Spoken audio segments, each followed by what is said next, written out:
Selamat pagi anak-anak, jumpa lagi dalam pelajaran Bahasa Indonesia pertemuan ke-6 bersama saya Ibu Welmi Baitano. Mari kita awali pembelajaran kita kali ini dengan sama-sama berdoa menurut kepercayaan kita masing-masing. Berdoa mulai. Berdoa selesai. Penelaah struktur dalam teks fabel. Struktur fabel terdiri dari 4 bagian anak-anak. Yang pertama adalah orientasi, yang kedua komplikasi, yang ketiga adalah resolusi, dan yang keempat adalah koda. Berikut penjelasan satu persatu struktur fabel.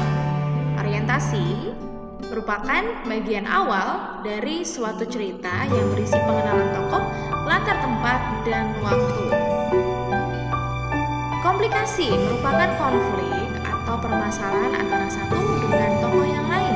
Komplikasi menuju pada klimaks atau puncak masalah.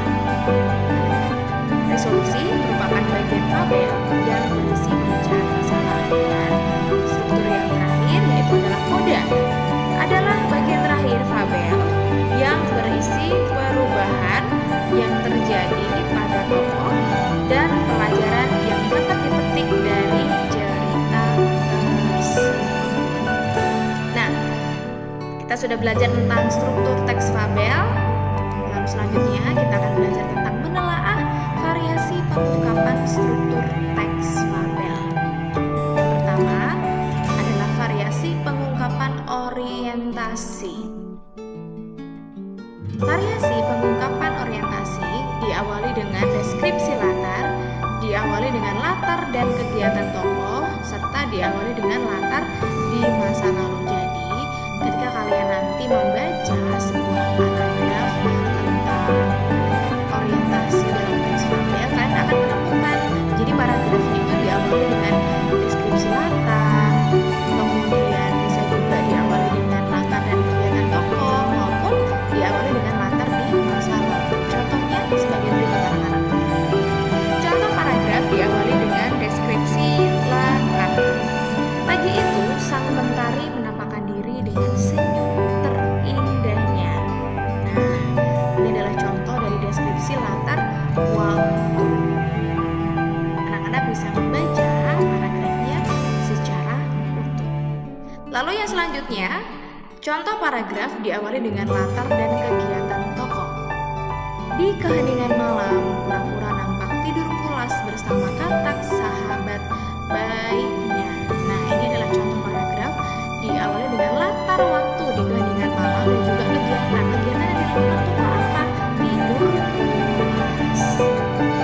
Lalu yang selanjutnya diawali dengan latar di masa lalu. Contoh paragrafnya, ada zaman dahulu hiduplah sekelompok gajah raksasa. Nah, anak-anak, itu adalah contoh dari variasi pengungkapan orientasi. Anak-anak bisa membaca paragrafnya secara utuh. Lalu yang selanjutnya yaitu variasi pengungkapan komplikasi. Nah, variasi pengungkapan komplikasi diawali dengan konflik batin, lalu diawali dengan konflik fisik, dan diawali dengan perubahan latar dan peristiwa tidak mengenakan tokoh. Contohnya sebagai berikut.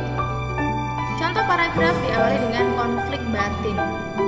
Semakin lama, pura-pura merasa hidupnya tidak berguna lagi. Dia merasa hanya bisa merepotkan teman-temannya. Nah, konflik batin ini adalah konflik yang terjadi dalam diri si tokoh atau batin si tokoh. Ada pertentangan batin dalam diri si tokoh. Jadi dia merasa dirinya tuh tidak berguna. Ini adalah contohnya seperti itu ya. Dia merasa tidak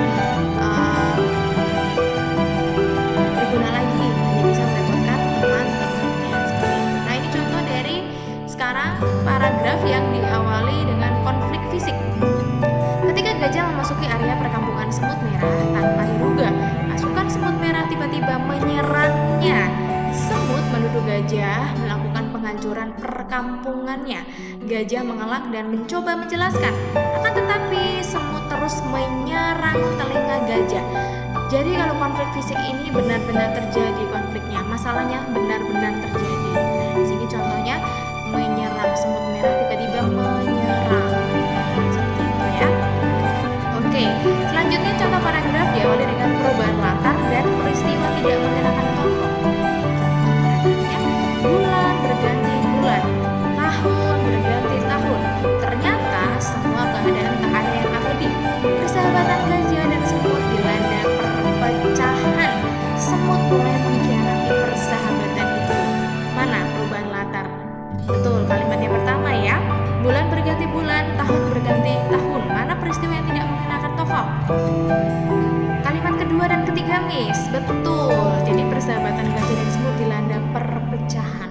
Semut mulai mengkhianati persahabatan itu. Ini adalah contoh dari peristiwa tidak mengenakan. Selanjutnya yaitu variasi pengungkapan resolusi. Jadi variasi pengungkapan resolusi diawali dengan meredanya konflik dan diawali dengan dialog dengan mengendalikan apapun keadaan. Contoh paragraf diawali dengan meredanya konflik. Akhirnya masalah menjadi jelas. Tak ada salah paham lagi di antara kelompok gajah dan semut. Lalu contoh paragraf diawali dengan dialog yang menandakan amannya keadaan. Ayo cepat Ci. Dengan rasa kebersamaan mereka pun akhirnya selamat. Baik, selanjutnya yaitu variasi pengungkapan koda. Nah, variasi pengungkapan koda ini diungkapkan melalui pernyataan penulis tentang pelajaran dari cerita fabel. Contoh dalam kalimat, kejahatan akan selalu dikalahkan oleh kebaikan. Perbuatan yang jahat akan dikalahkan oleh perbuatan baik. Contoh kalimat yang selanjutnya, pelajaran yang dapat kita ambil dari cerita itu adalah mulut kita dilarang berbicara yang menyinggung orang lain. Tuhan menciptakan makhluk dengan keistimewaan sendiri-sendiri. Nah, kalau tadi kita sudah belajar tentang variasi pengungkapan struktur fabel, kita selanjutnya belajar tentang variasi pengembangan watak tokoh.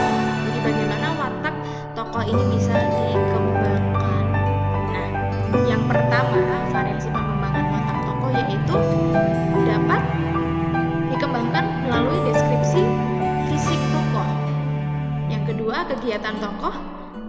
Yang ketiga, dialog tokoh dengan diri sendiri. Dan yang keempat yaitu dialog dengan tokoh lain. Berikut contoh paragrafnya. Contoh pertama, deskripsi fisik tokoh. Fanny adalah kelinci yang lucu. Bulunya putih, bahu putih. Matanya sebening air danau.